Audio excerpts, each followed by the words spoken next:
Okay, so good evening everyone. I am Shivani Dok and I welcome you all for the week 5 tutorial for the course of Introduction to Wireless and Cellular Communications. So like every week, this week's tutorial will be divided into two parts. First, we'll have a brief recap of what all things we have covered in week 5, followed by some questions which are related to the week 5 content. If you have any queries at any point of time, please stop me. We can discuss then and there.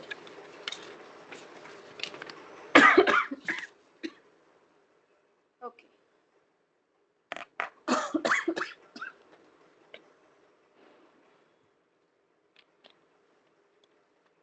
So let's start with the recap of week 5 content.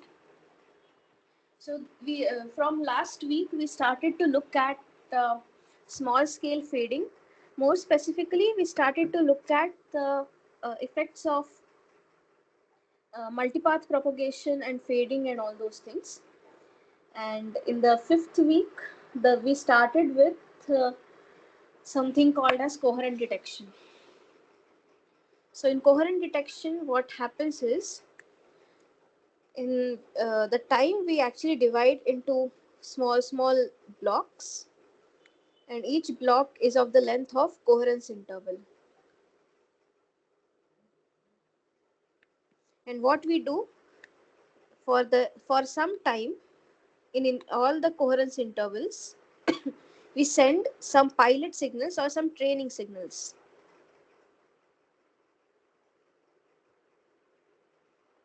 And these training signals are then used to estimate the channel gain or channel.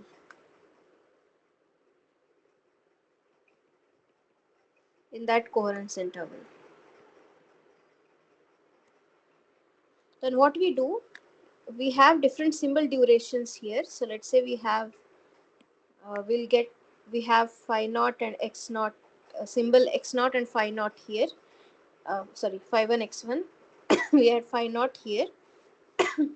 So we had got an estimate of e power j phi naught hat. We have this. Then we will use this. So this was what we got in 0th instant or while training. Then for the first time instant, we'll use this phi naught hat to obtain or detect x1 hat, and then we'll use x1 hat to get your phi 1 hat, and then so on. We'll keep on repeating this process continuously to detect our signals. Now this is called coherent detection because we want the estimate of channel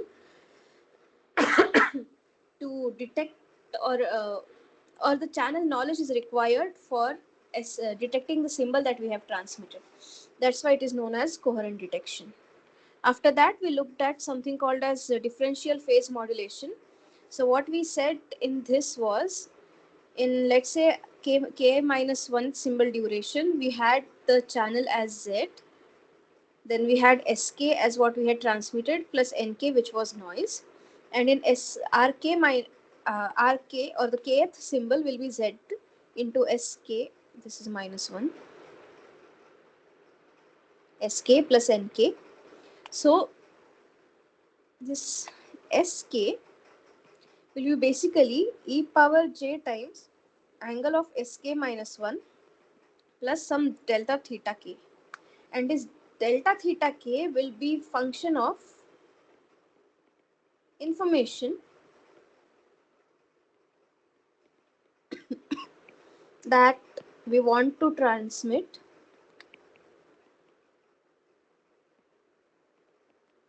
in kth time instant. Then when we have this differential modulation, we want to figure out how to detect these symbols, detect sk minus 1. So for this, what we do, we consider two consecutive symbols, and in the kth time instant,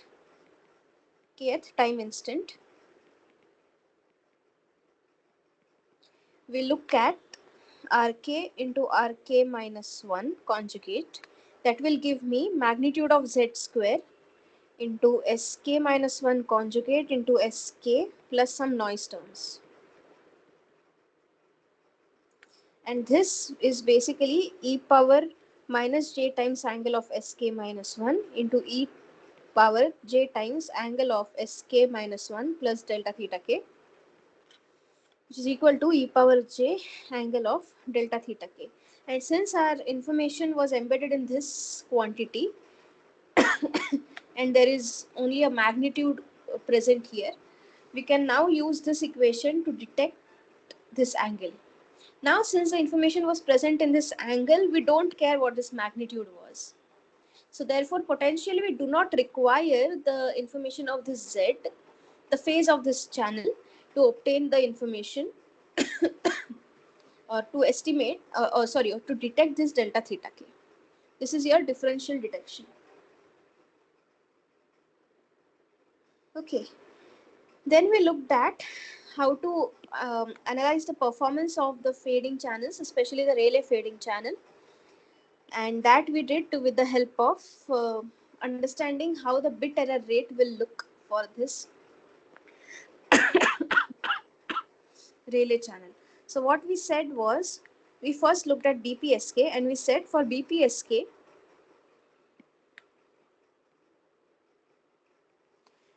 when we know the SNR, or when we know the SNR, so for a given SNR,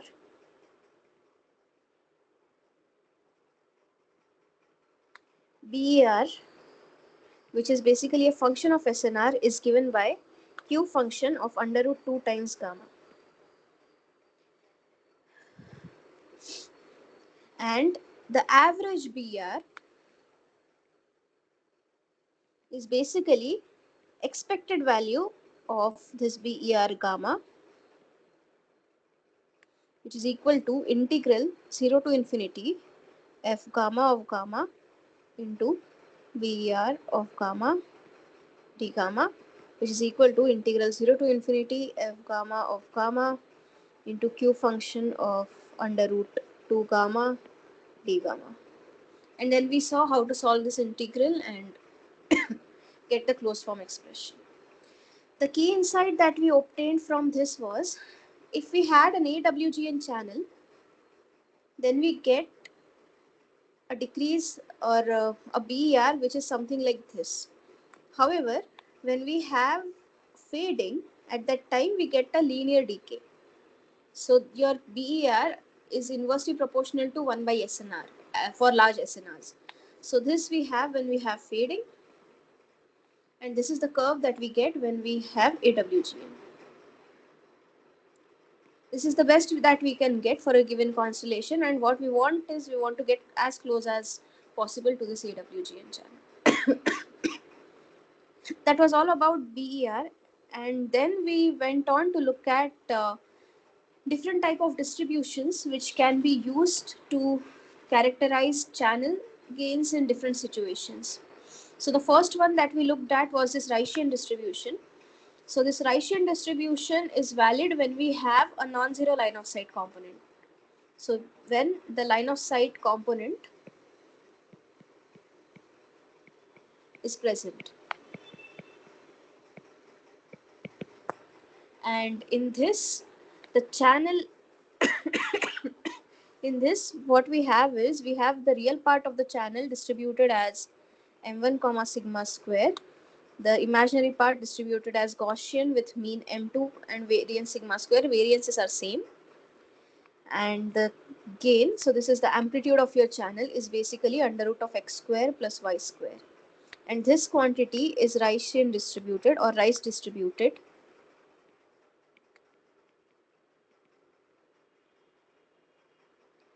And its PDF is given by fv of v equal to v by sigma square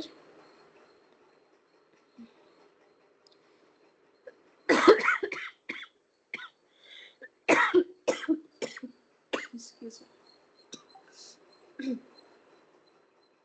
just a minute.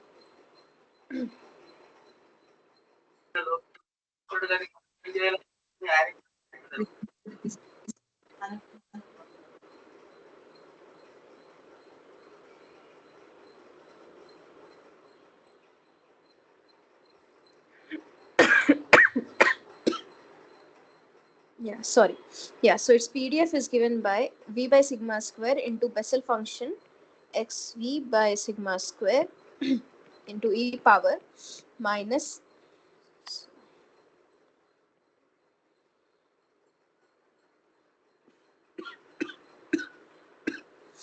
sorry, sv into s square plus v square by 2 sigma square. And what is this s? This s square is basically m1 square plus m2 square. Another important quantity that describes this Ricean distribution is known as this Ricean factor, which is given by,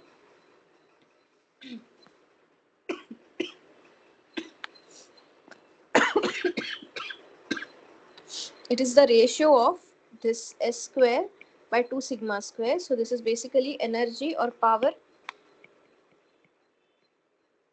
in LOS path divided by the power in non-line of sight.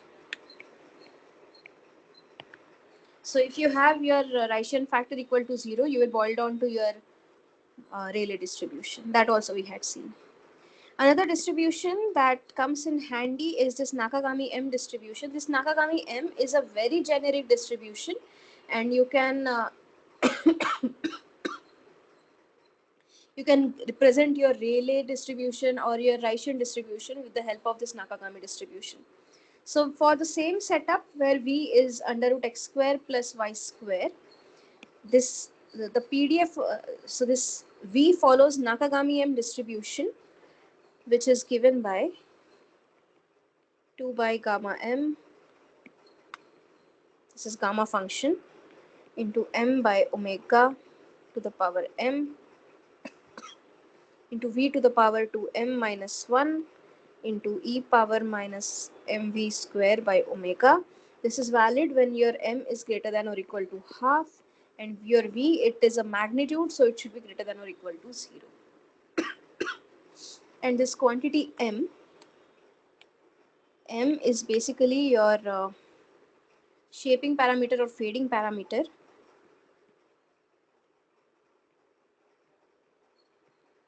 And this m basically governs the shape of your PDF.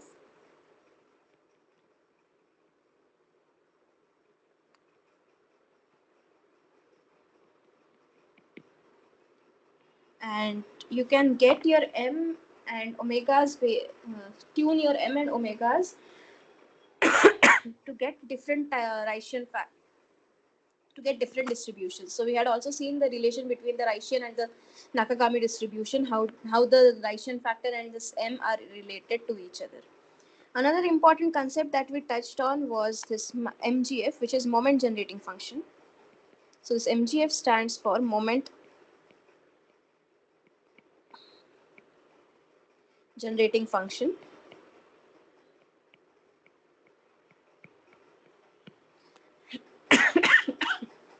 It is given by, so if you have a random variable x is my random variable, then the moment generating function of random variable x at evaluated at s is basically expected value of e power sx, which is nothing but integral minus infinity to infinity, or rather in the whole range of this random variable, into e power sx into its PDF dx.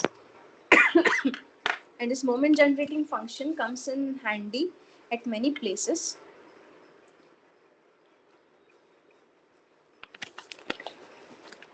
For example, we had seen that for non-coherent detection, and we had the BER as e power minus SNR by 2 kind of structure. So in that situation, you can somehow get your bit error rate in as a function of this moment generating function. So that's all that was covered in this first week. If you have any questions, then please let me know. Otherwise, I'll move on with the questions that are related to this content.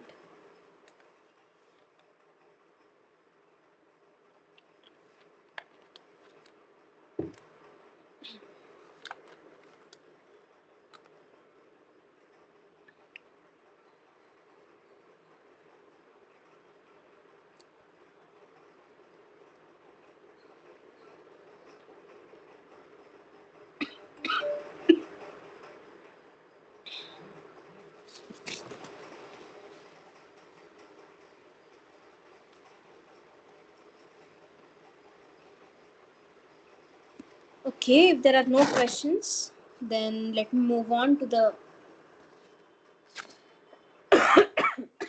first question that I have planned to cover today.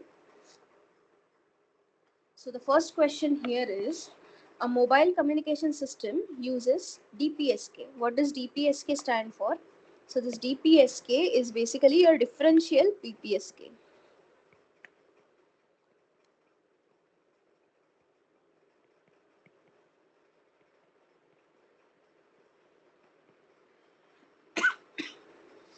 So it's a, and another thing that is given to us is the transmitter sends 0 at the beginning of any new transmission.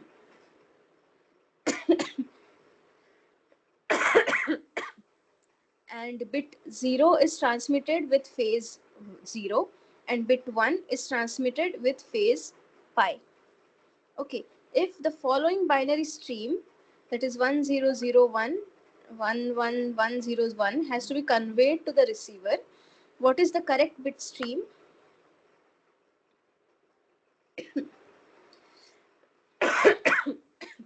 That is sent to the transmitter after the differential modulation. Okay, so what does it mean when it is said that bit 0 is transmitted with phase 0 and bit 1 is transmitted with phase 1? It means that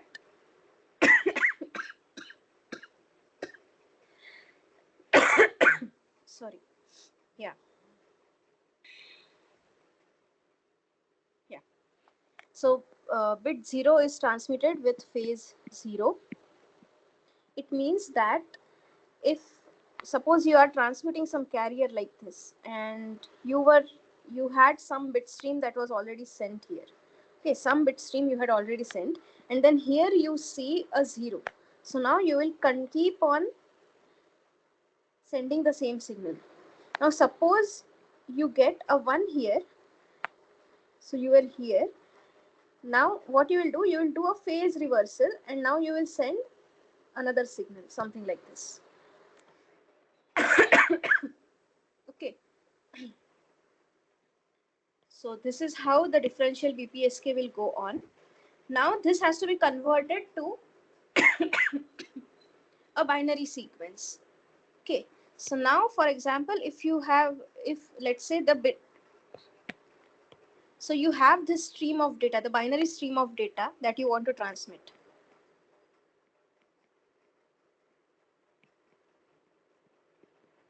What is it? It is 100111101. Let me name it as I1, I2, I3, I4, I5, I6, I7, I8, and I9.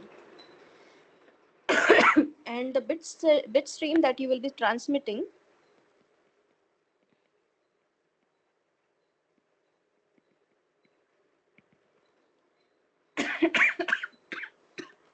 are basically your B0, B1, B2, B3, B4, B5, B6, B7, B8, B9. Okay, now it is given to us that the 0th bit is sent at the start of the transmission. So this is the initial transmission, reference transmission.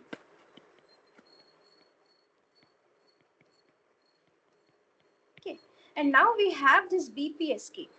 In the last class, we had seen how this BPSK looks. This BPSK looks something like this. It is under root E and minus under root E.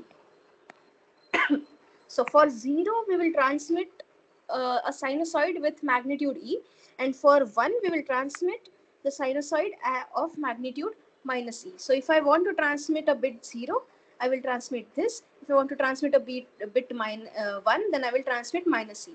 So the phase difference between these two is of pi.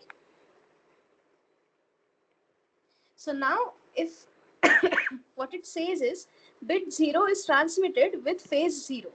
So if now after this initial 0, I want to transmit the input bit, which is let's say 0, then I won't be changing phase. I will continue sending this under root E. So now I'll continue sending whatever was the previous bit. But if I want to send bit 1, then I need to flip, or rather I need to change the phase to pi. So then I'll have to change the phase. So then I'll change the phase by 180 degrees. So if earlier I was sending under root E, then I'll change the phase by 180 degrees and send minus E. Now suppose initially I was sending under root of minus E. Now again I'll have to change it to root E. So let's try to understand it.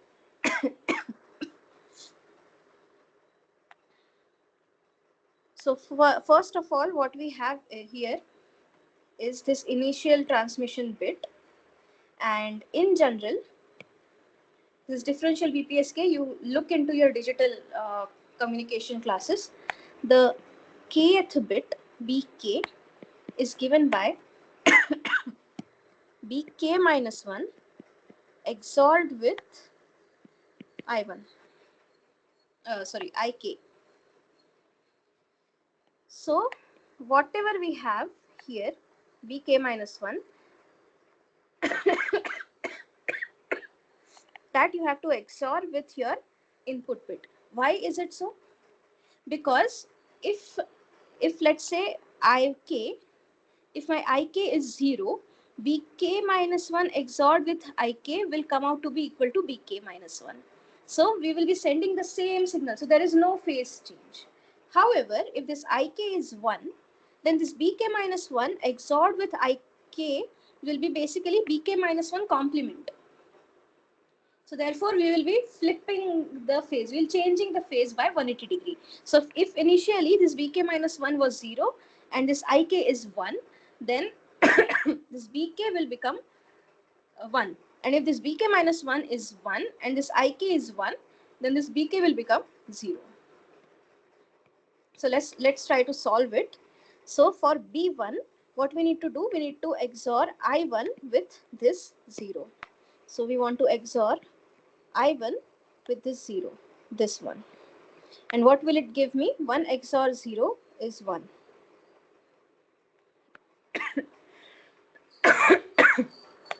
Then this B2 is basically I2 XORed with your B1.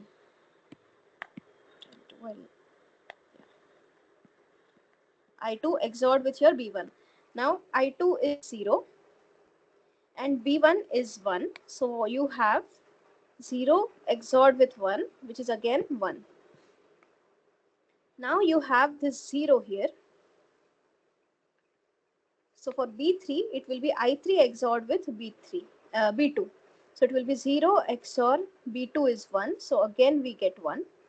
So let me just separate these out to avoid confusion.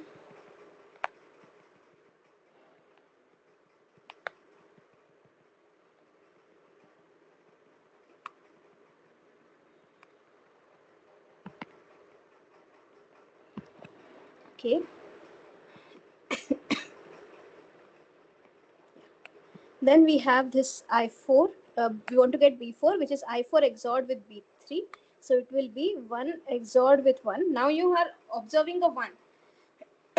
Or you want to transmit 1. So now you need to change your phase. So this 1 XOR 1 will give you 0. Okay. Then you want this B5. Again, you're having this 1. So you will have 1 XORed with 0. So now the 0 will get changed to 1. Now you have this B6. So you will have 1 XORed with 1. This is also 1. So again, 1 XOR 1 is 0. So again, this 1 gets changed to 0. So there is a phase change. Then you have this B7. B7 is basically I7, that is 1, XORed with B6, which is 0. So 1 XOR 0 is 1. Then you have this the I8, that is 0. So you have 0 XOR with 1, which is again 1. So now since we want to transmit 0, this 1 persists. 1 remain as it is as 1. And finally, we have this I9. So B9 is given by I9, which is 1, XORed with your B8, which is 1, and 1 XOR 1 is 0. So the bit stream that we had transmitted was this 0, this 1, followed by 1, 1, 0, 1, 0, 1, 1, and 0. So this is what we will be transmitting.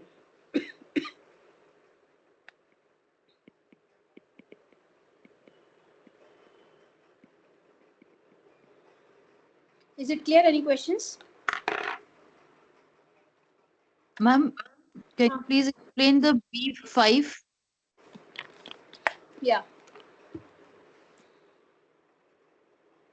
B5 you want, right?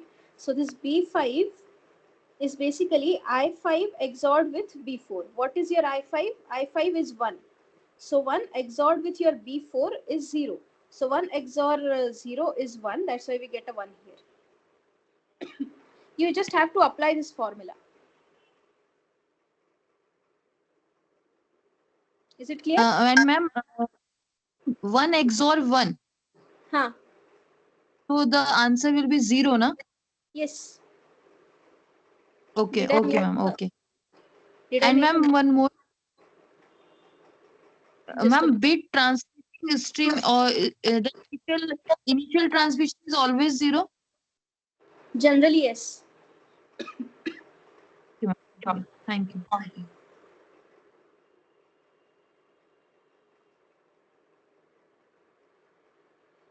And mostly it will be mentioned to you in the question what you have to consider.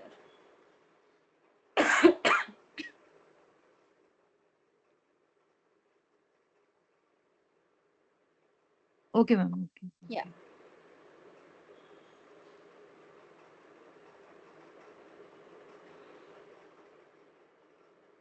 Okay. If there are no other. Excuse me, madam. Yeah. Excuse me. Suppose if the transmitter starts beginning with 1 means, This bit will be 1. yes, madam. Okay. So if this is 1, everything after that will go on changing. Yes, madam. Okay. Why we changed only 0 to 9 bits, madam? Uh, only 9 bits and B0 to B9 we considered, no, ma'am? Yeah. Because they given total 9 bits. Yes. So this is Input what bits we are want. 9. Correct. Correct. Huh. Okay, madam. Thank you.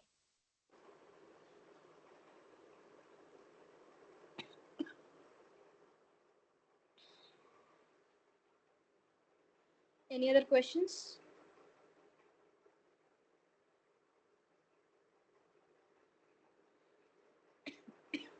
Okay. If not, then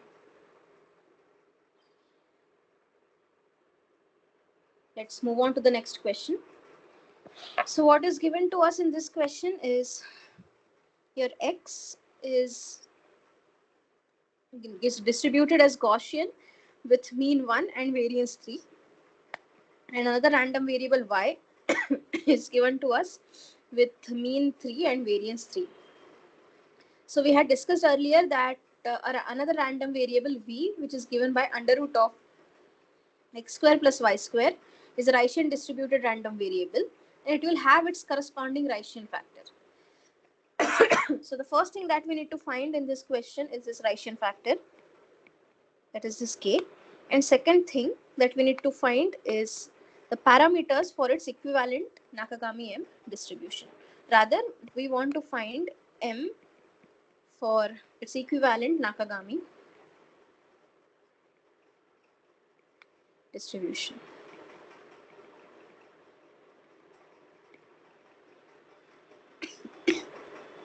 Okay.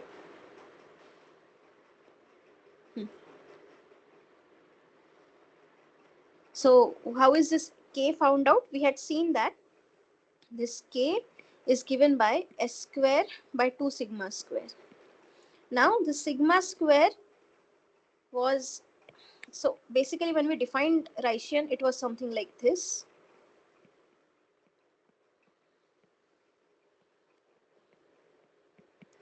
So if you compare with what we know, the sigma square is equal to 3,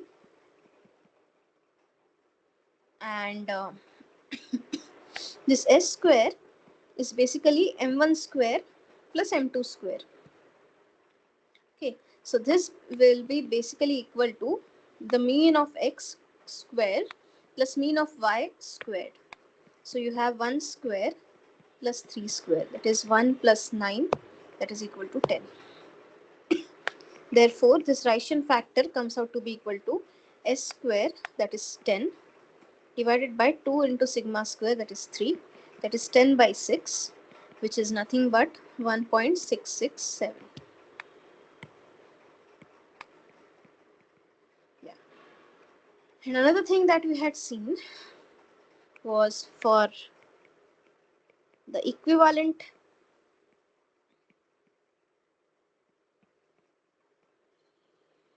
Nakagami M distribution.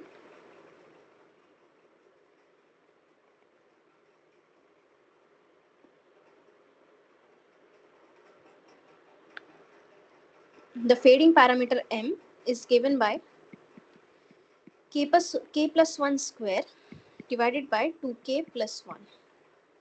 Now this k we had obtained as 1.6667.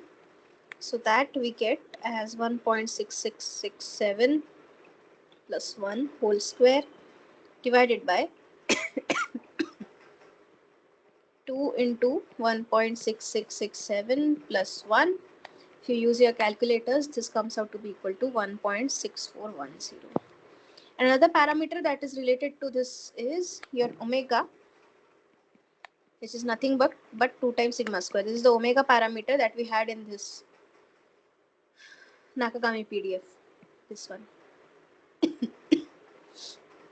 So this is given by 2 sigma square, that is 2 into sigma square was 3, that is 6. Is it clear? Any questions? This was simple question, just use of the formulas that we had seen in the lectures.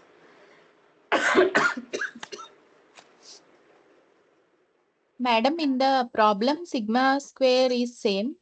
Hmm. Yeah. In some other problems, it may change, ma'am. No, Otherwise, it will be same. it will be same always. Okay, madam. Yeah, that's how Ricean is defined. Yes, ma'am. Yeah.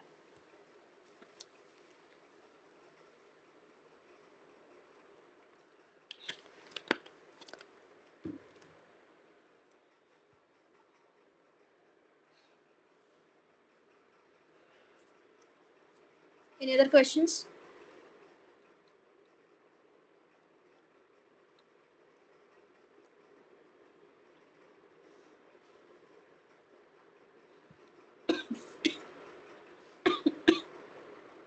Okay. If there are no questions, then let's move on to the next question.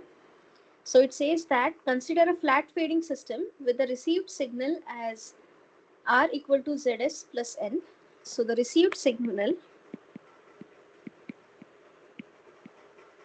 is given to us as R equal to Zs plus N, and this Z is basically your fading coefficient. This S is your symbol that you want to transmit, and this N is your AWGN, additive white Gaussian noise.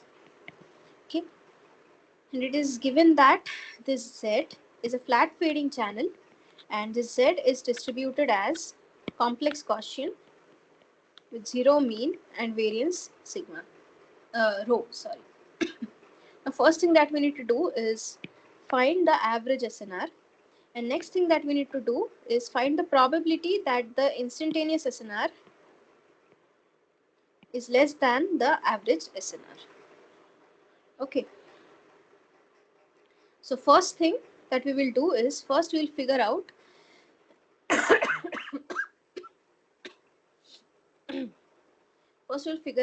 the instantaneous SNR.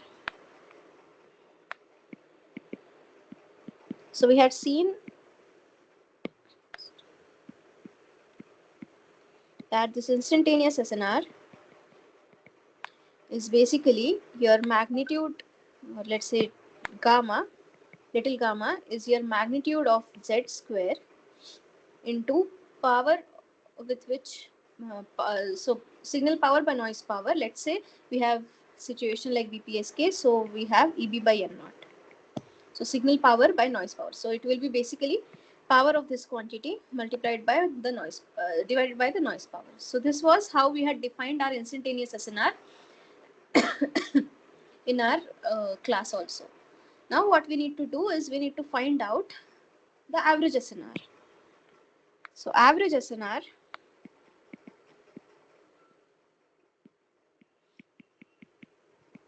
is basically expected value of this gamma, which is equal to expected value of magnitude of z square into EB by N naught. And we are given that the z is distributed with zero mean and variance or second moment as rho. So this quantity here is basically equal to your rho. So this comes out to be equal to your rho EB by N naught.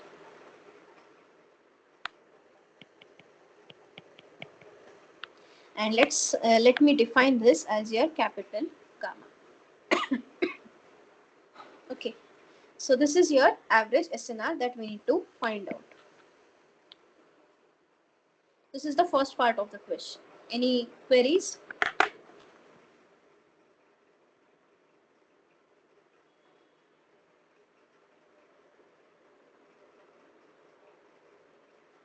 No, ma'am.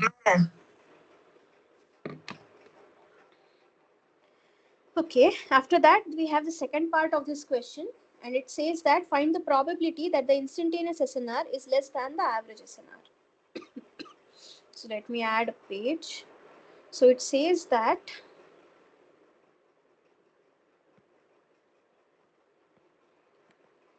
we need to find the probability that gamma is less than or equal to this capital gamma. Your gamma was your gamma was what? Magnitude z square EB by N naught.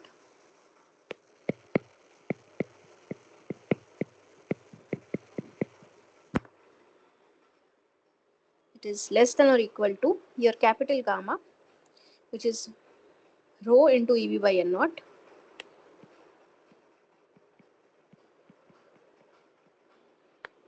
So I can, since EB by N naught are positive quantities, I can cancel them from both the sides.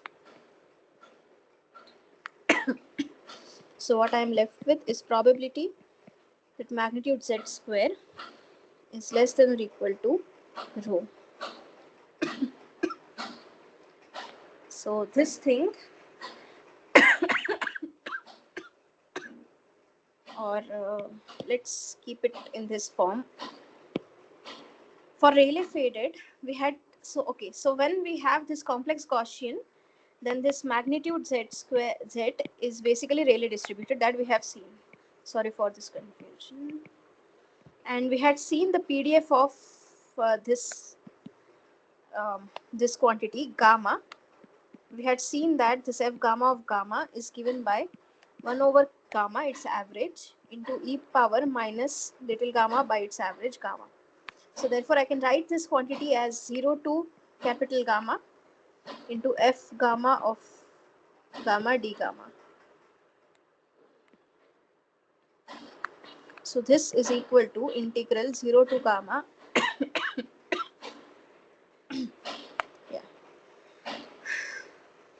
1 over gamma into e power minus little gamma by gamma d gamma, which is equal to 1 over gamma is constant, I can take it outside, and integral e power minus gamma is e power minus gamma by gamma upon minus 1 over gamma from 0 to capital gamma.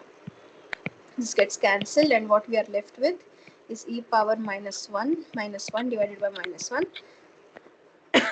So this comes out to be equal to 1 minus e power minus 1. And if we solve this, this comes out to be equal to 0.6321, which is approximately or which is equal to 63.21%, approximately 63%.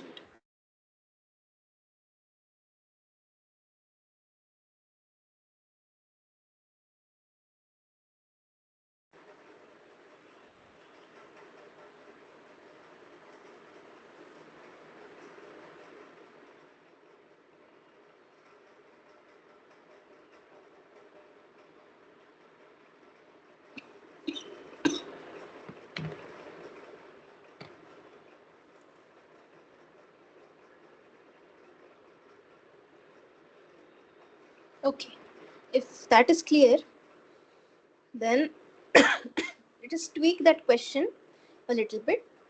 So what is given to us is, okay, so this we had already found out, this we don't need. Yeah. So what is given to us is, consider a flat fading system with same received signal, that is R equal to Zs plus N. If Z is distributed as Cn0 rho, find the probability that the instantaneous SNR is at most 8 dB below the average SNR. So what it says that we want to find the probability that the instantaneous SNR gamma is at most, which means it is less than or equal to, so this is in dB, it is less than or equal to your average SNR in dB minus 8 dB.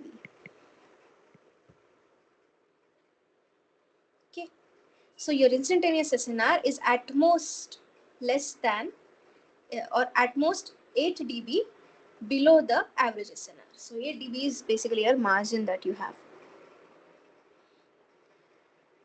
Okay, so now what we will do, probability, this is in dB, so I'll write this as 10 to the power gamma in dB by 10 is less than or equal to 10 to the power gamma in dB minus 8 by 10, which is equal to probability that this quantity is basically your gamma in linear scale, or basically your gamma. So gamma less than or equal to, you can write this as 10 to the power, you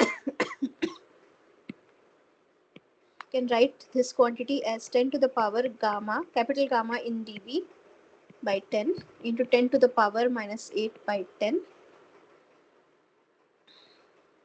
So this quantity is basically your gamma average SNR in linear scale, which is basically your gamma into 10 to the power minus 0.8. This I can write as probability that your gamma is less than or equal to capital Gamma divided by 10 to the power 0.8. Now same thing we will repeat. So this is basically equal to integral 0 to capital Gamma by 10 to the power 0.8 into f gamma of gamma d gamma. And we have seen the PDF of this quantity. So integral gamma divided by 10 to the power 0.8, we have 1 over capital Gamma e power minus little gamma divided by gamma d gamma. Now this is equal to 1 over gamma e power minus gamma divided by capital Gamma upon minus 1 over gamma, and this you have to evaluate from 0 to capital Gamma divided by 10 to the power 0.8. Okay, now this gets cancelled, and what we have is 1 minus e power minus gamma divided by 10 to the power 0.8 whole divided by capital Gamma. So this gets cancelled, and what we are left with is 1 minus e power minus 1 over 10 to the power 0.8.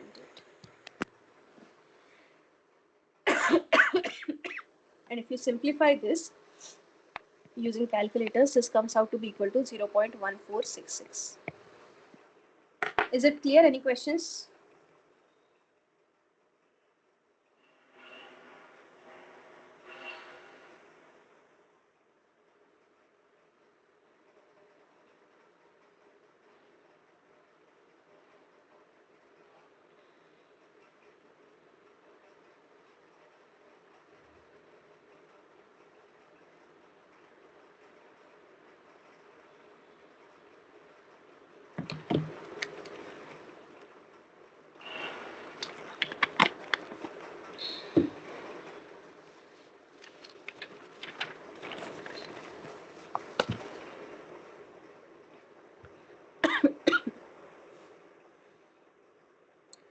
Okay, if there are no questions, then let me move on to the next question.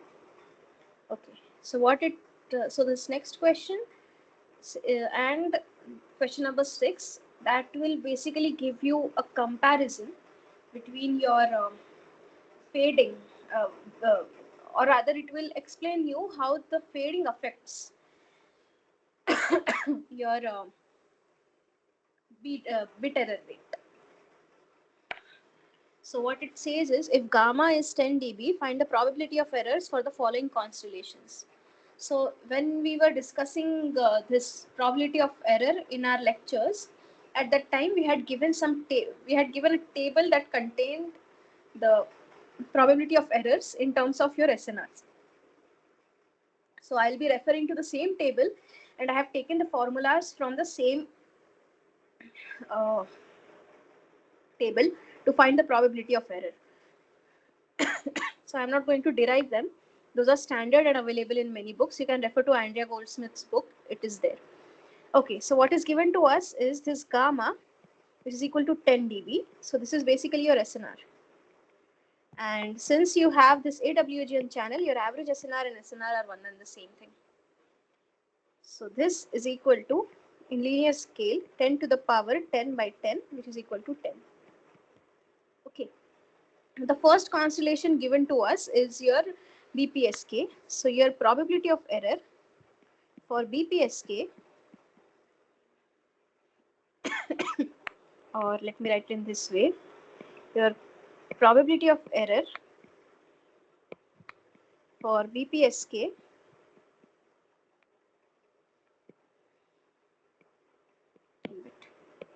your probability of error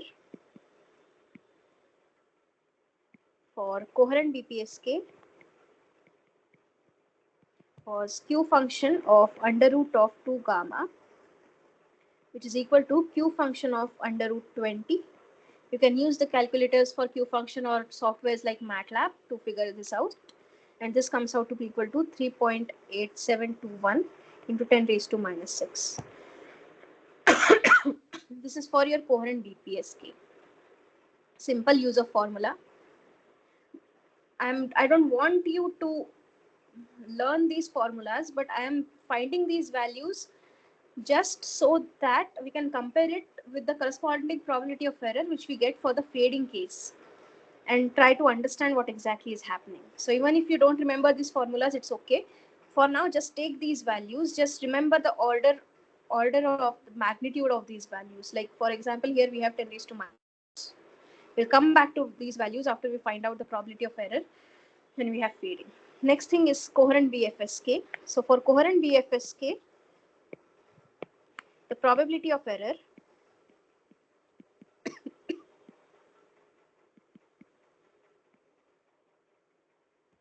for coherent BFSK is Q function of under root gamma, which is equal to Q function of root 10, which is equal to 7.8270 into 10 raised to minus 4.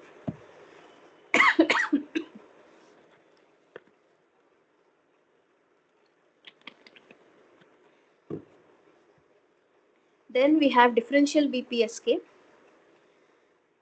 So for differential BPSK, what we have, so probability of error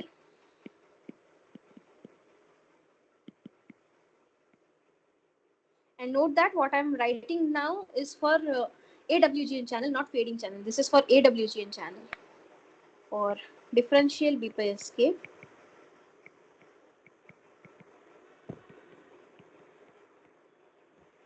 this is half into e power minus gamma. So this is equal to half into e power minus 10, which comes out to be equal to 2.27 into 10 raised to minus 5.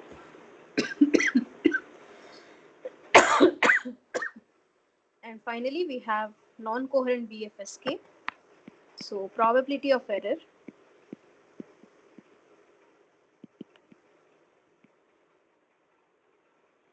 for non-coherent BFSK, it is half into e power minus gamma by 2, which is equal to half into e power minus 10 by 2, which is half into e power minus 5, and this comes out to be equal to 0.03, sorry, 0037.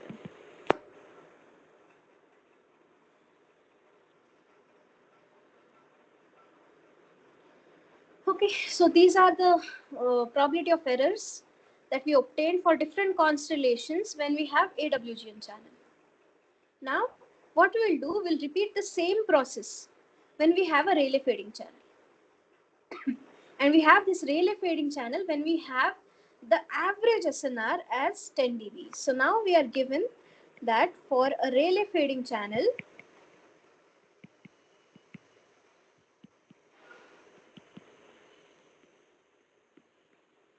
we have the same average SNR, that is gamma, which is equal to 10 dB, which we saw was 10. Now for this, we will now find out the probability of error for the same constellation schemes for which we found the probability of error when we had AWGM channel. Okay, so now let us first find out for coherent BFSK. So for fading, probability of error for coherent BPSK with fading, this is average. So this we had seen that it came out to be half into 1 minus under root gamma upon 1 plus gamma. And if we substitute gamma equal to 10, so we have half into 1 minus under root 10 by 11. This comes out to be equal to 0.0233.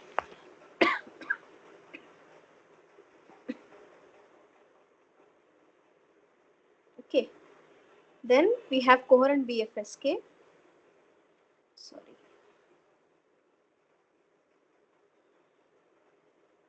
Yeah, we have coherent BFSK. For coherent BFSK and Rayleigh fading, the probability of error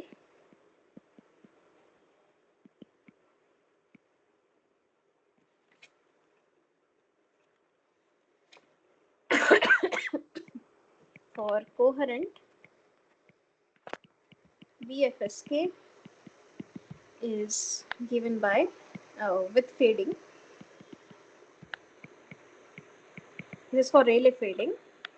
It is equal to half 1 minus under root gamma by 2 plus gamma, which comes out to be equal to half of 1 minus under root 10 by 12, which is equal to 0.0436.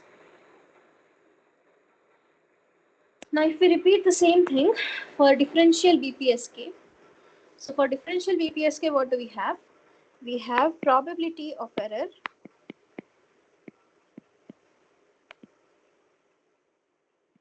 for differential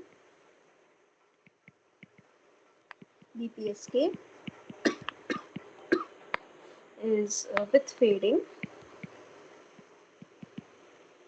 is 1 divided by 2 times 1 plus gamma.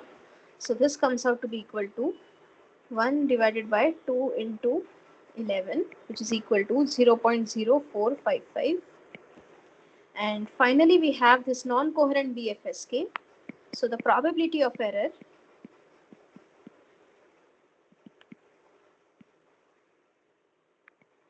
for non-coherent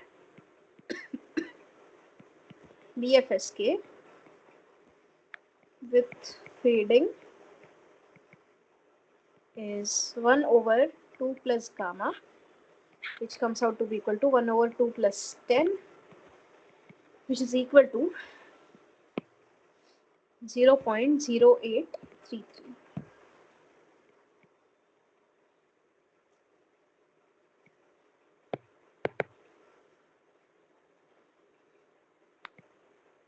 Yeah. 0.0833. Okay, so this comes to an end, like finding the values, we come to an end to that. Now what we'll do, we'll have a quick comparison of all of these things. So what we will do, we'll have our module constellations,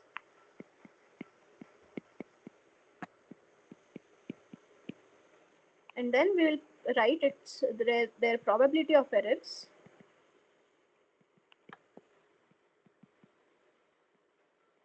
In that, first we'll write for AWGN, and then we will write for Rayleigh fading.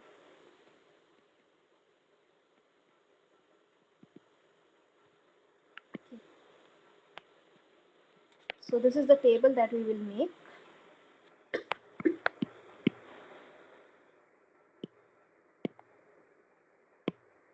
And something like this.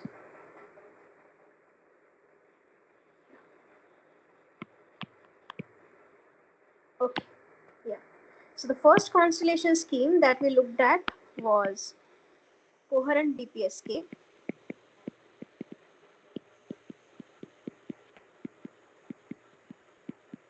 And for that, for its AWGN, we had obtained the probability of error as 3.8721 into 10 raised to minus 6. And here we had obtained it as 0.0233. So for AWGN, we had 3.8721 into 10 raised to minus 6. And for fading, we had obtained it as 0.0233. The second constellation scheme that we had was coherent BFSK.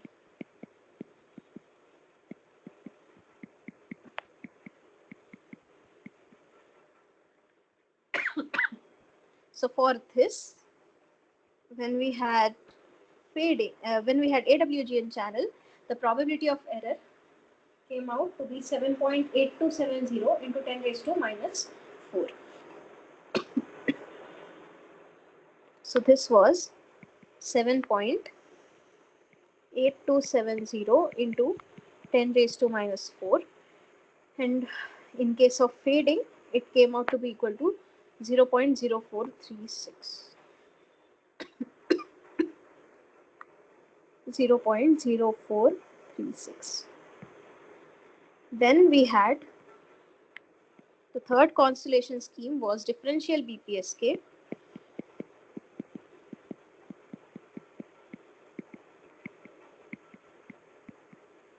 For that, the probability of error in AWGN was 2.27 into 10 raised to minus 5.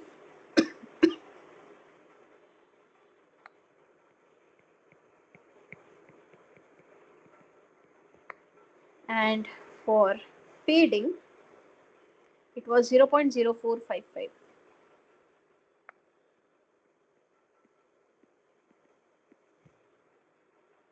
And at the end,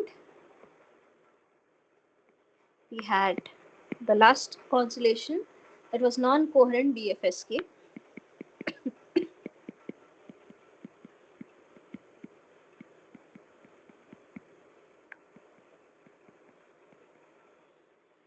For this, when we have AWGN channel,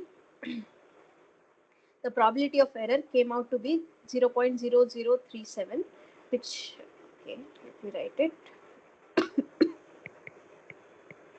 which is basically equal to 3.7 into 10 raised to minus 3. And in case of in case of fading, it came out to be 0.0833. So this is 0.0833, which is basically 8.33 into 10 raised to minus 2. So what I'll do, I'll write all of these also in the order magnitude form. So this is basically equal to 4.55 into 10 raised to minus 2. This one is 4.36 into 10 raised to minus 2. And similarly, this quantity here, the first one, is 2.33 into 10 raised to minus 2.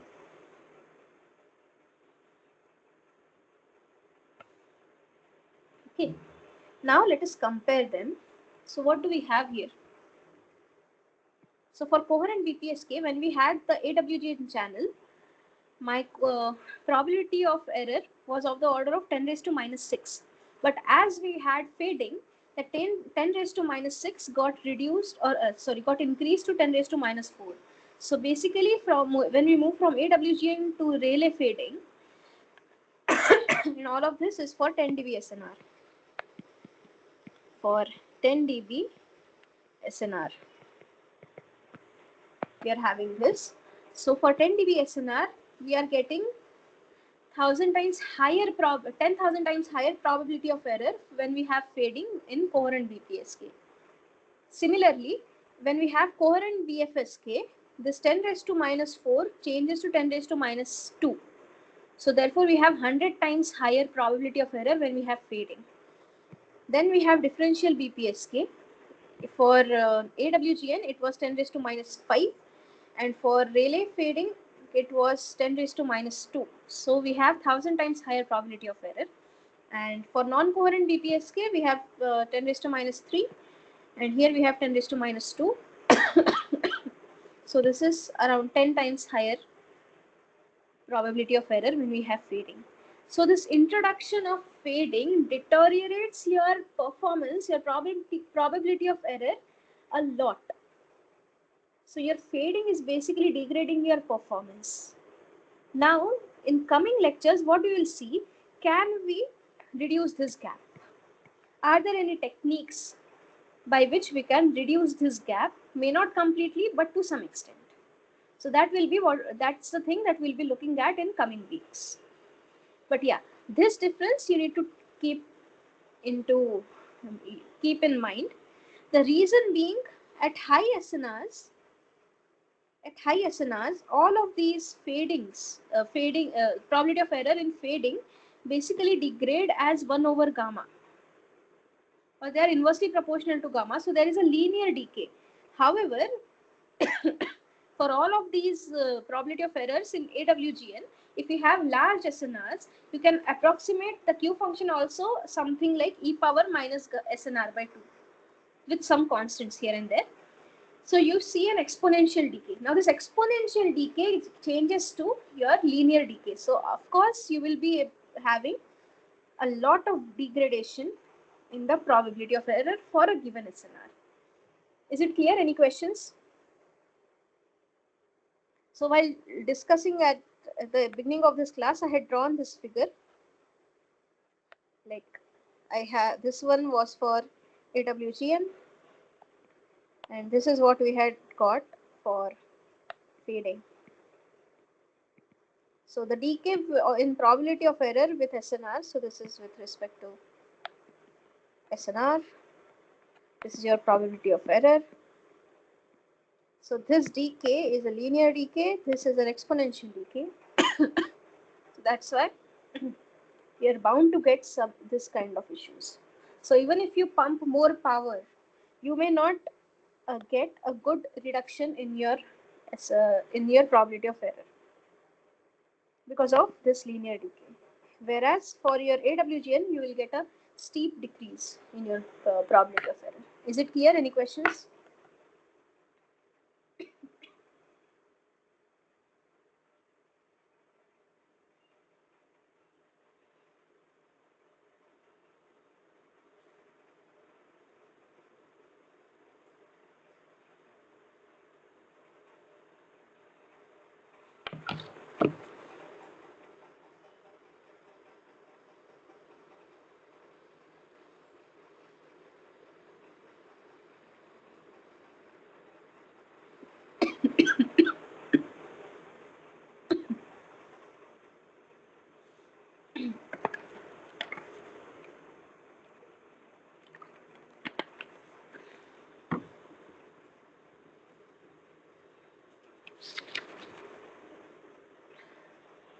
Okay.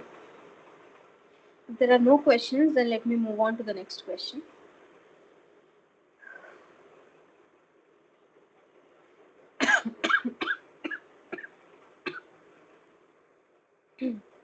Okay, so this question says that if PE denotes the probability of bit error, then what is the probability that k independent bits are recovered without any error?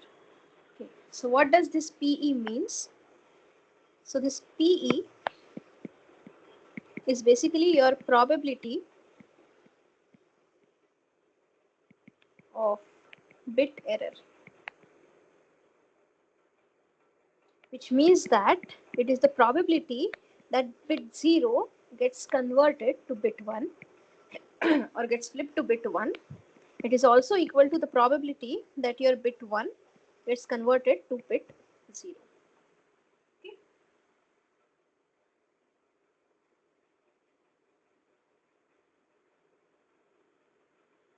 So this is what is given to us. Now another thing that is given to us is, or rather asked to us is, what is the probability that k independent bits are recovered without any error? Okay. So what it says is we are transmitting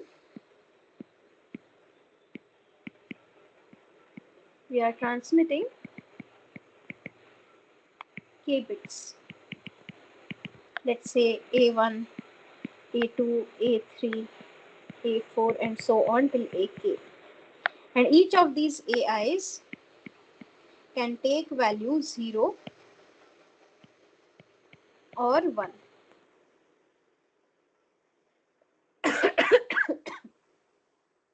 And what is asked to us is, what is the probability that all the k bits are recovered without any error? So what is the probability that all the bits are recovered without any error? Okay. What does this mean? It means that your A1 is recovered without any error, and your A2 is recovered without any error, and your A3 is recovered without any error, and so on. So this means that what is the probability that A1 is recovered without error,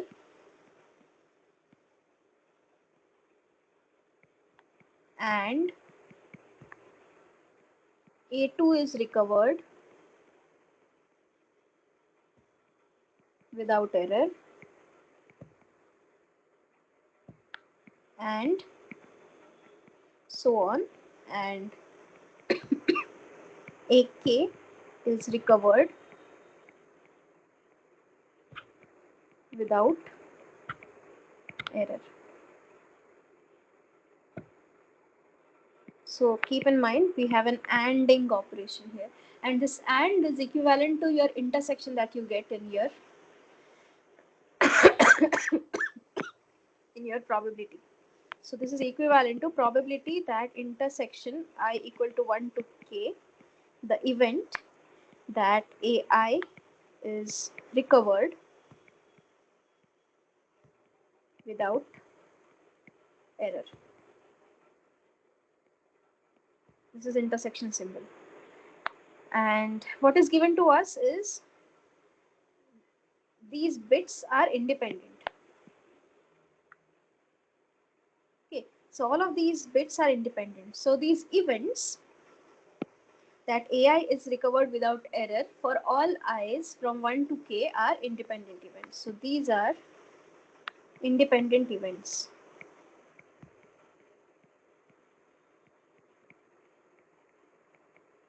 As AIs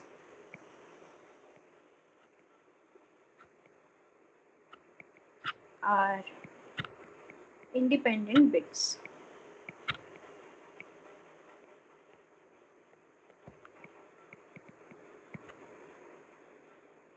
So now if you have independent events and if you want to find the probability of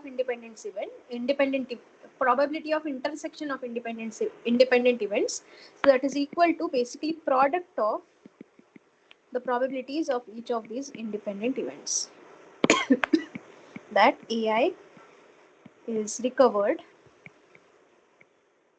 without error. Now this probability that AI is recovered with error is equivalent to 1 minus probability that AI is in error. And this flipping error or this bit error probability is given to us as P.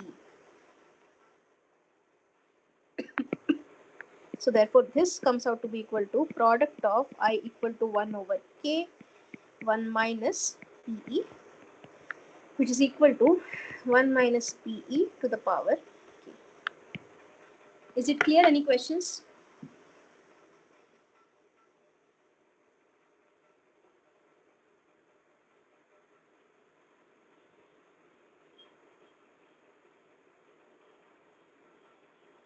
Is this question clear? Any questions at this part?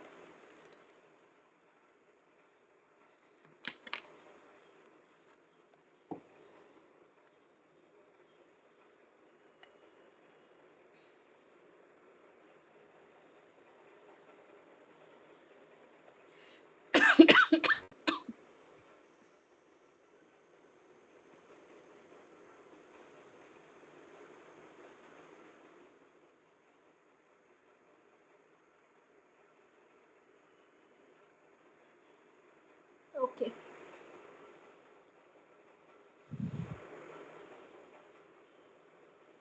Okay.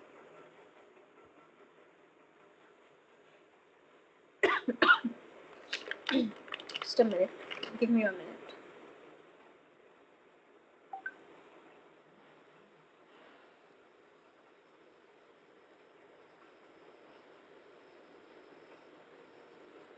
Okay. So now let's move on to the 8th question. So it says that consider a system that uses coherent QPSK modulation. QPSK means you have 2 bits per symbol. Okay. And a detection scheme with 20 microsecond symbol period for communication. So let's write down what we have. So we have QPSK modulation,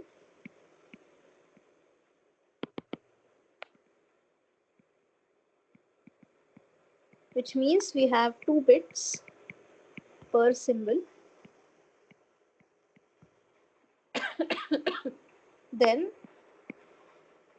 it is given that a detection scheme with 20 microsecond symbol period for communication. So the symbol duration is given to us as 20 microseconds. So duration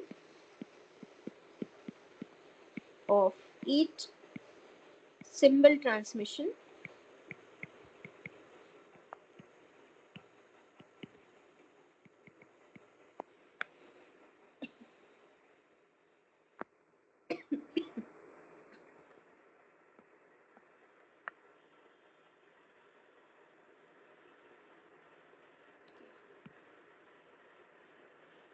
and this is given to us as, I'll write it as TS, which is equal to 20 microseconds. And then it is given that the channel has a coherence time of 20 milliseconds. So the coherence duration or coherence time, that is TC, is 20 milliseconds.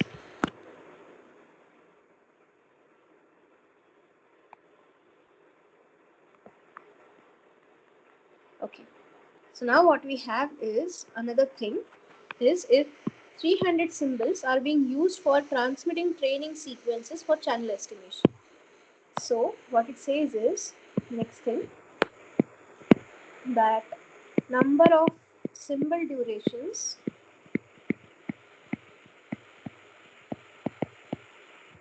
used for channel estimation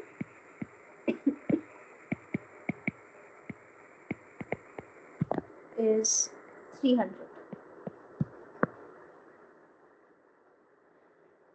Okay, so now what we need to do is find the data rate considering this training overhead. Now what does it mean? Let us try to understand. Okay, So we have this coherence. So in this given coherence interval, or let's draw it. So we have this coherence interval here. Okay. So you have it from 0 to Tc duration. It has some number of symbols. And this is divided into some symbol durations. Okay. And so on. And you have it something like this. Okay. Now what it says is the initial 300 symbols we are using for training. So this part, the initial part, which correspond to 300 symbol durations,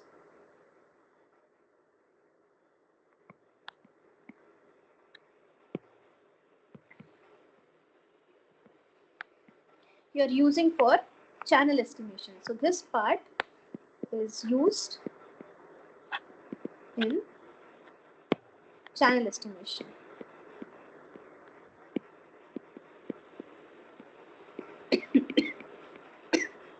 And the remaining part, that is this part,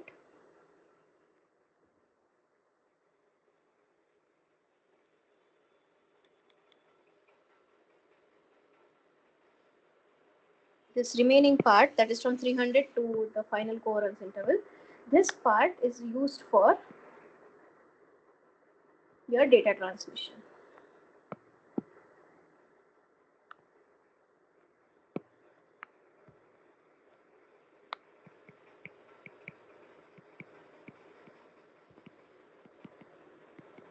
So when you are transmitting data rate, you you should not consider the symbols that are consumed in estimating the channel. So only these symbols are going to contribute in your data transmission and in your data rate. Okay.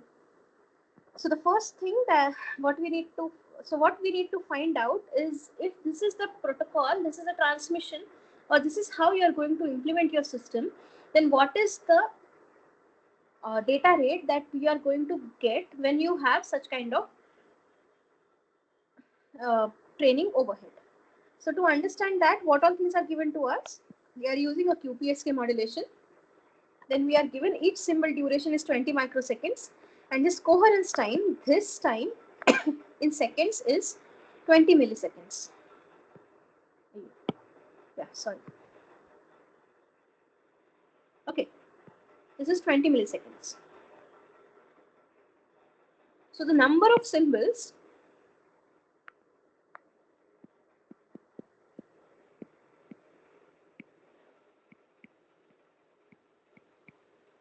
in one coherence interval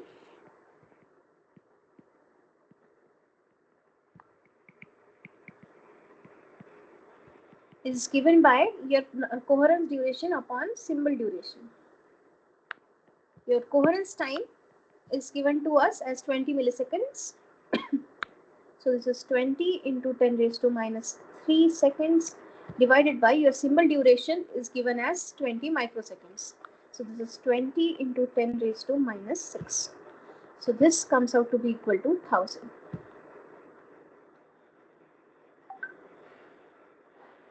Okay. So what we have now, total symbols is 1000. Then we are given symbols consumed in training, that is 300. Therefore, symbols available for data transmission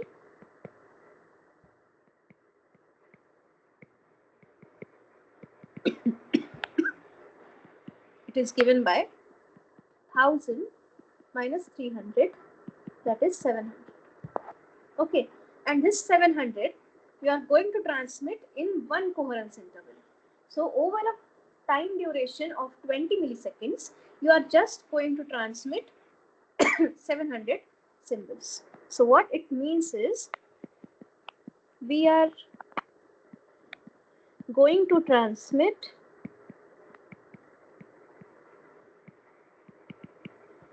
700 symbols in 20 milliseconds. Therefore, in 1 second, we will transmit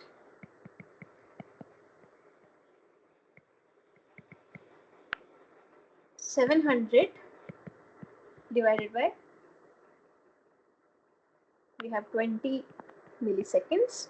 So this comes out to be equal to 35 kilosymbols per second. Now these are symbols. So therefore the data rate in bits per second will be equal to your 35 kilosymbols per second into number of symbols, number of bits per symbol. So since we had QPSK modulation, this comes out to be equal to 2. So what you get is 70 kilosymbols, kilobits per second, or rather 70 kbps. This is the data rate that you will get when you have this training overhead. Now suppose we didn't have this training overhead. So suppose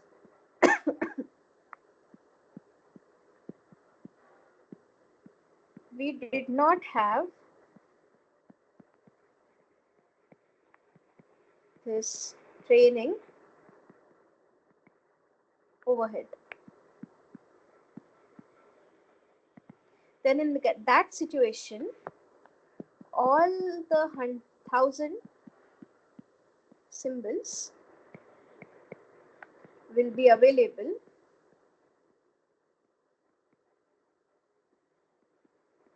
for data transmission.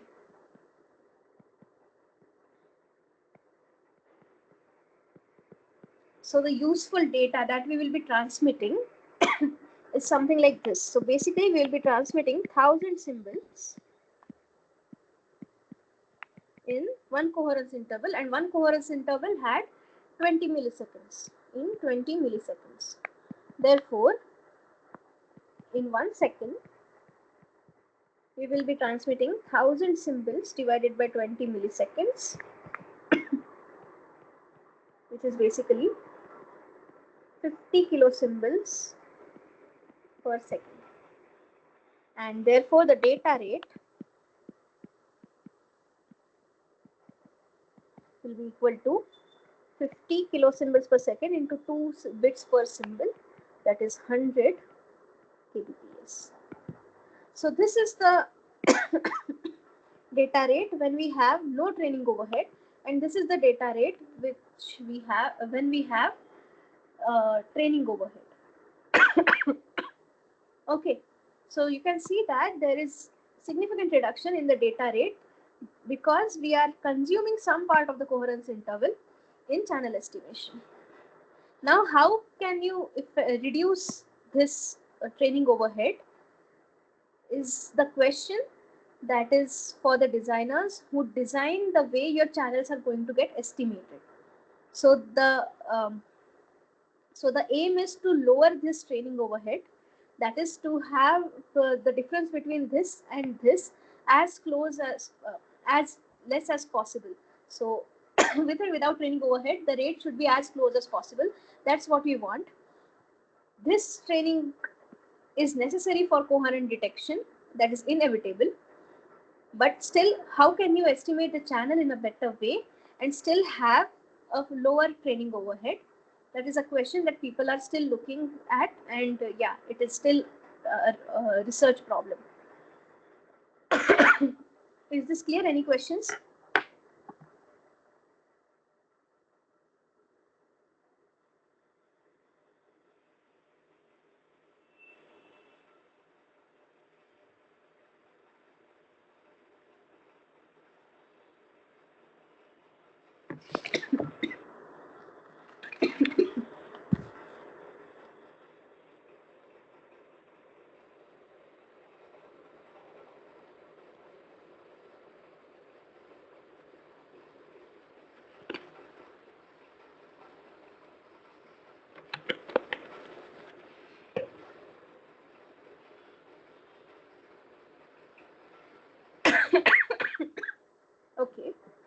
there are no questions, then let me move on to the next question. So it says that if the channel magnitude follows a Nakagami distribution, Nakagami M distribution with parameters m and omega, find the PDF of the instantaneous SNR. Okay, so what is given to us is, let's say this V is your channel magnitude,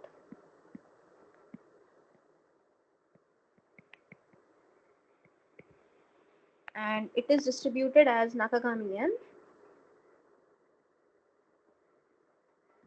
with parameters omega, with parameters m and omega. Okay, so the PDF of V is given by, we have seen this earlier, so this is given by FV of V, which is equal to 2 times gamma of M, and this gamma is your gamma function, not your average SNR. Gamma of M into M by omega to the power M into V to the power 2M minus 1 into E power minus mv square by omega. Okay, and this omega is basically your expectation of V square. Okay, now what we need to find is to find PDF of SNR, instantaneous SNR, that is your little gamma. And we had seen that this little gamma is nothing but your V square into E by N naught. I'm not writing EB now, just for the sake, for now. So this is basically your E by N naught. And we want to find the PDF of this quantity. What I'll do, I'll also define another parameter for now, is omega tilde, which is expectation of gamma, which is equal to expectation of V square into E by N naught, which is equal to your omega E by N naught. So I'll just keep this here. Okay. And now what we need to do, we need to find the PDF of this SNR, which is your F gamma of gamma. And for that, what we will do, we'll follow the following approach. We'll find first the CDF F gamma of gamma, which is probability that this gamma is less than or equal to this gamma. Or let's do it in this way, X and X. Okay. And then we will find the PDF F gamma of X, which will be equal to TDX of F gamma of X.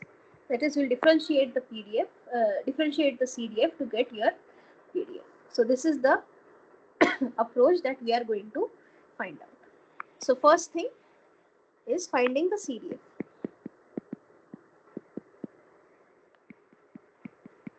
Okay. So your the CDF F gamma of X is equal to probability that your gamma is less than or equal to X. And what is your gamma? Your SNR, your instantaneous SNR is basically V square into E by N naught. So this is equal to probability that V square into E by N naught is less than or equal to X. Now since this E by N naught are positive quantities, I can take them to the right hand side. So this is equal to probability that V square is less than or equal to X into N naught by E.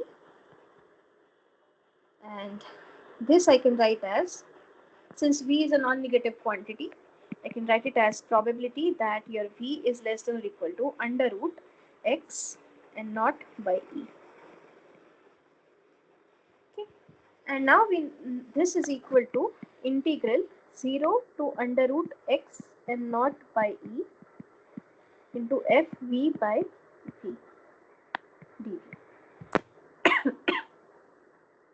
Yeah. So this is equal to integral 0 to under root X N naught by E into, yeah, let's keep it like this.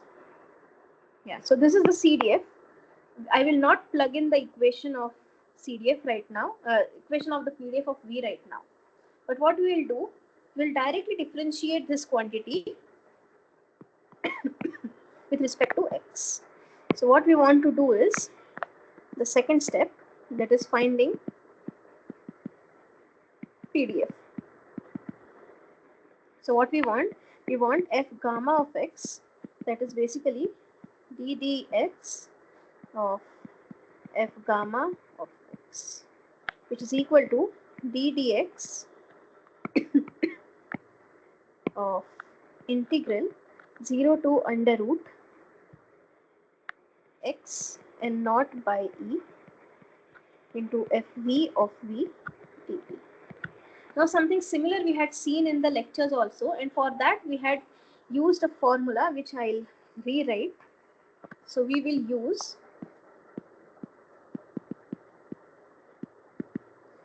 this following identity. So what we want to do is we want to differentiate an integral in which the variable with respect to which we want to differentiate is present in the limits as well as in the integrand.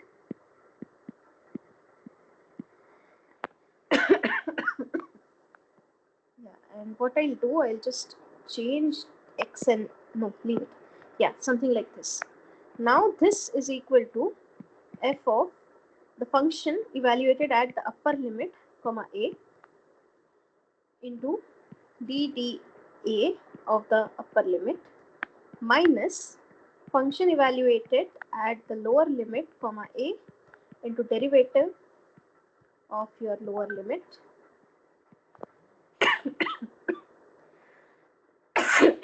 minus you have integral your upper limit your lower limit to the upper limit derivative of your fx comma e dx. Okay. Now here your derivative is with respect to x, so your a is x and here your x is b. Okay, so another thing is your variable x with respect to which you want to differentiate is present only at the upper limit. The lower limit is 0. So if the lower limit is a constant, then this quantity is equal to 0, so this goes away. Similarly, the integrand is not a function of x. So derivative of this quantity with respect to x will also be 0, so this part also goes. So what survives is the only first term. So therefore, your f gamma of x, which is equal to d dx of integral 0 to under root x e by n naught into f v of v dv comes out to be equal to, what we have to do, we have to find the function at the limit. So we'll have fv of x e by n naught, and then we'll have the derivative with respect to x of under root x e by n naught.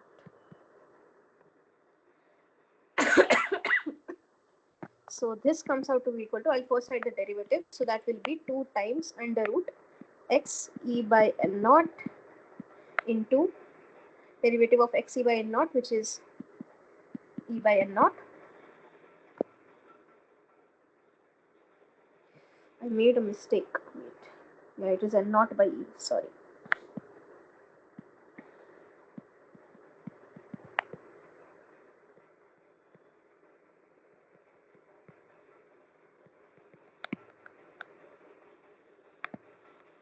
Yeah, so I'll have 2 times under root x n naught by e into n naught by e,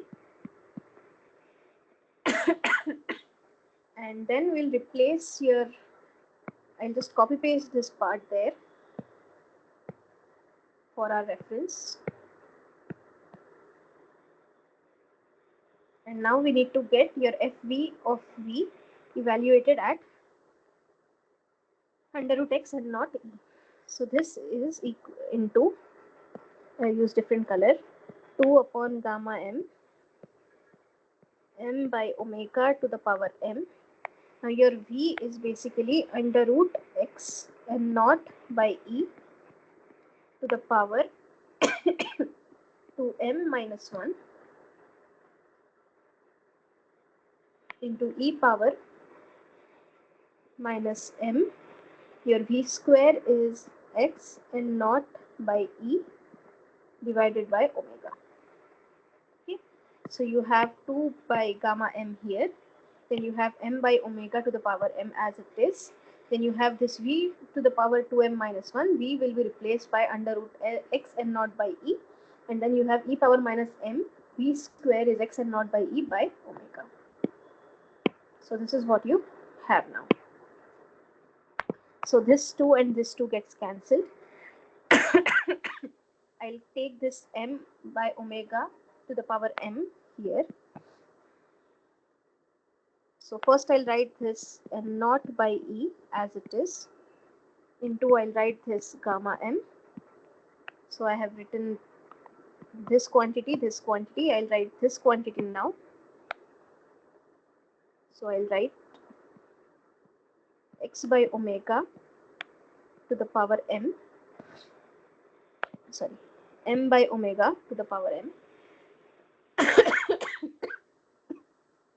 into, now we have this quantity here and this quantity here, so I can combine both of them and write them as under root x and naught by e to the power 2m minus 2. Okay, into e power minus m x and naught by e omega. Okay, now this quantity here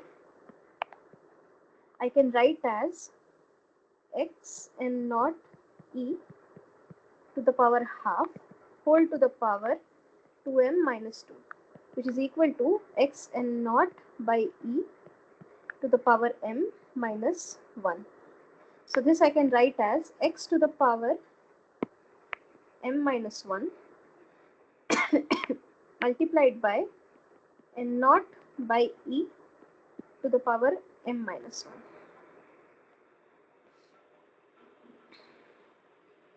1. Okay.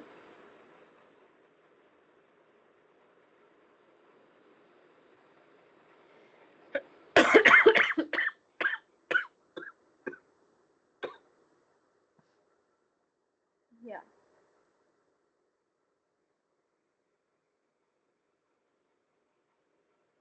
Yeah. Okay. Now I'll replace it in this. So what I get now is this is equal to, I have this n naught by e as it is, then I have this 1 over gamma m, I have this m by omega to the power m, then this multiplication I am replacing by x to the power m minus 1 into n naught by e to the power m minus 1 into e power minus mx n naught by e omega. Now what I'll do, I'll combine this quantity and this quantity. So what I get from them is, so if I combine this and this, what I get is n naught by e to the power m minus 1 plus 1, which is n naught by e. And what to the power m? And then I'll merge it. Okay, let's do step by step, it's okay. Yeah, so this comes out to be equal to 1 over gamma m into m by omega to the power m, x to the power m minus 1 into n naught by e to the power m into e power minus mx n naught by e omega. Now I'll combine this and this. So what I get is 1 over gamma m into m n naught upon e omega to the power m into x power m minus 1 into e power minus m x n naught by E omega. I can write this as 1 over gamma m into m divided by, I have E omega by n naught whole to the power m into x power m minus m into e power minus mx divided by, I'll have E omega by n naught. Now we had defined the quantity at the initial stage, which was your average SNR. So your average SNR omega tilde came out to be omega E by n naught. So this quantity we are getting here. So we are getting this E omega n naught, E omega n naught. So these are your average SNRs. So this and your this are equal to your omega tilde. So I can replace these quantities by your omega tilde. So therefore what you get, your f gamma of x comes out to be equal to 1 over gamma of m into m by omega tilde to the power m, x to the power m minus 1 into e power minus mx by omega tilde. So this is the PDF. So this equation, it is the PDF of your um, SNR or instantaneous SNR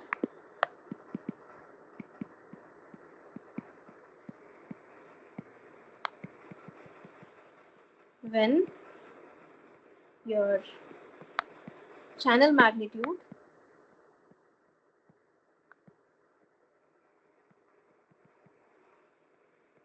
is Nakagami M is distributed as Nakagami M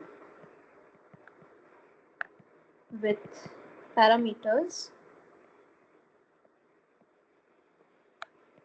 m omega, and this omega tilde is related to your omega as E omega by m. Is it clear? Any questions?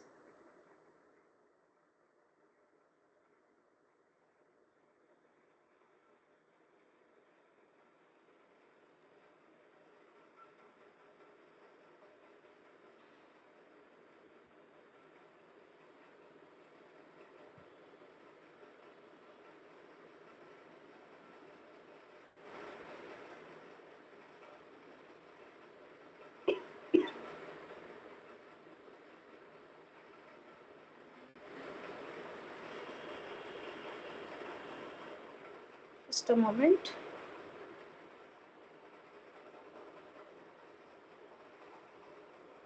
Okay, so this question basically covers up how to find the PDF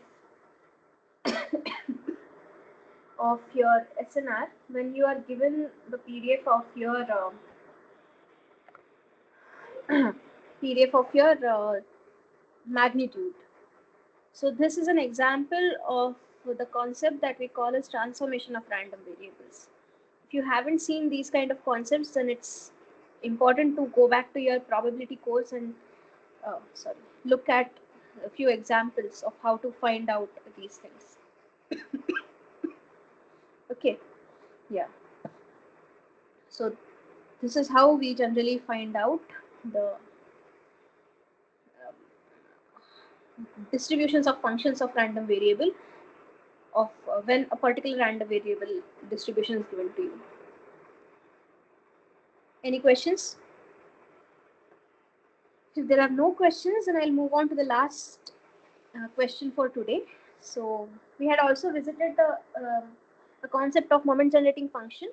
So let us try to find out the moment generating function of the SNR with the PDF obtained in the previous question. So basically you have the PDF of your SNR given to us, and we want to find the moment generating function for this particular random variable. So the moment generating function, your psi gamma of S is basically expectation of e power gamma S by definition. This we had seen, which is equal to integral 0 to infinity Yeah, sorry. This is equal to integral 0 to infinity e power xs into f gamma of x dx. Now let us plug in this PDF in this equation. So what we get? So what we get is something like this. We have integral 0 to infinity e power xs as it is, and then we have 1 over gamma m into m by omega tilde to the power m x to the power m minus 1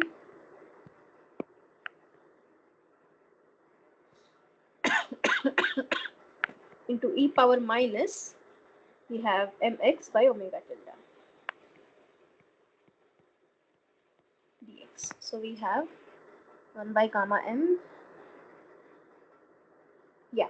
So this is what we have. Now what we'll do, we'll take out the constant terms outside. So what we have is 1 over gamma m is constant into m by omega tilde to the power m is constant. Then inside the integral we have integral. So basically now we are left with integral 0 to infinity. What I'll do is I'll combine this quantity and this quantity. So if I combine these two, what I get is e power xs minus mx by omega tilde. So if I take minus x common from the exponent, so it will be e power minus x into m by omega tilde minus s. Okay, so what we are left with is now this quantity e power minus x into m by omega tilde minus s into x to the power m minus 1 dx. Now to solve this integral, we'll do a substitution.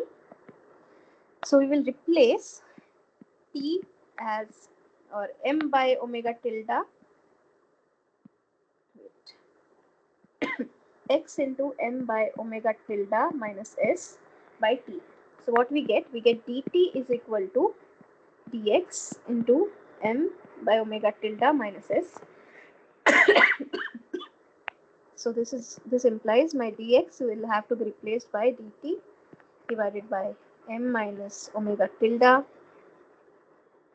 minus s, which, and similarly my x has to be replaced by t by m minus m by omega tilde minus s.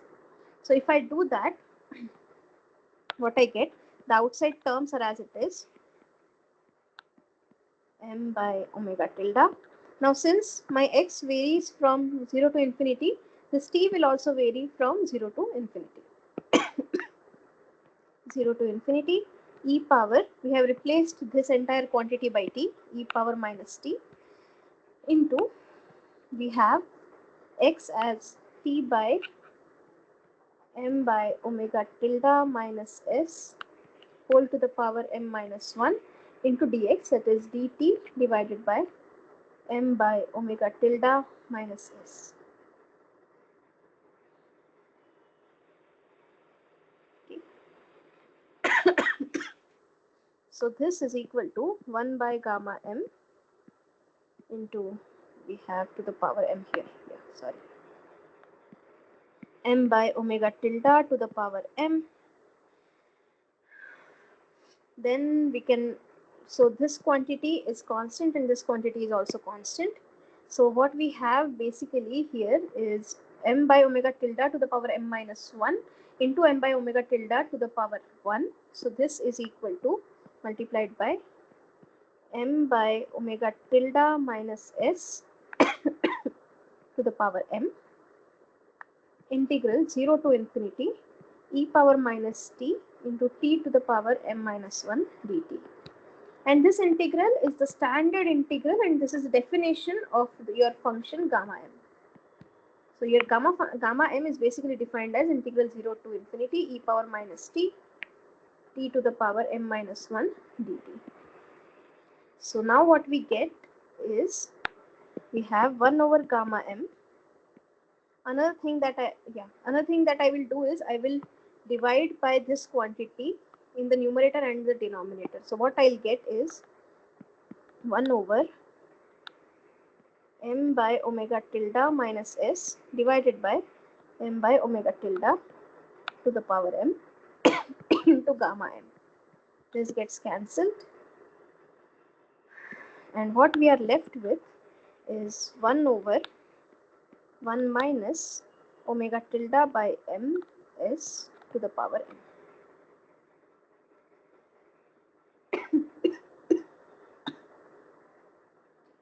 So this is your moment generating function, psi gamma of s.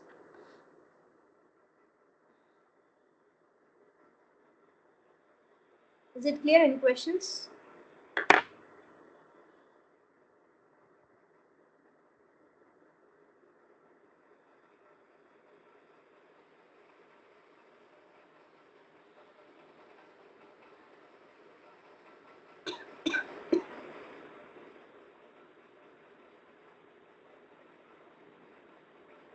And this thing is valid when your t is a positive quantity. So your t should be greater than 0, or real part of your t should be greater than 0. So this is true when your real part of t is greater than 0, or rather your m minus omega tilde minus s should be greater than 0. So your real part of m by omega tilde minus s should be greater than 0, which means that your real part of s should be less than m by omega tilde. So this is how you find your moment generating functions, and it is always associated with a region of convergence.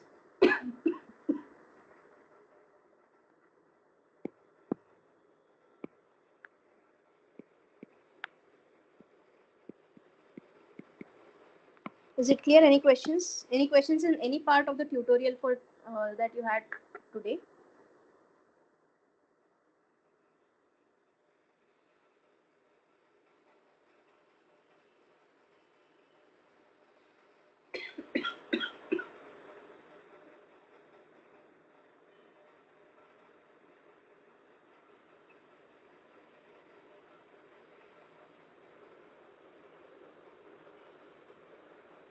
Any other questions apart from today's tutorial?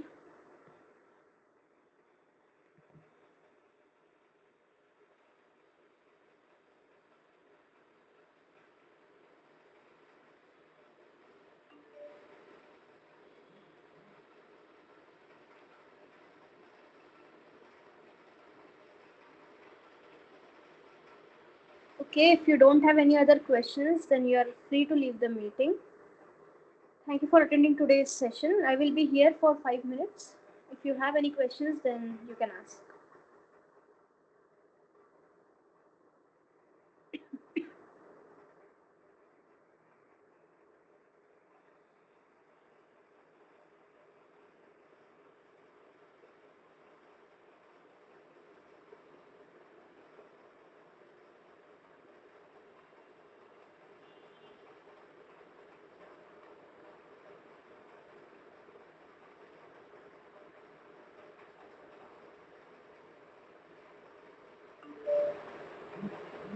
Yeah, thank you.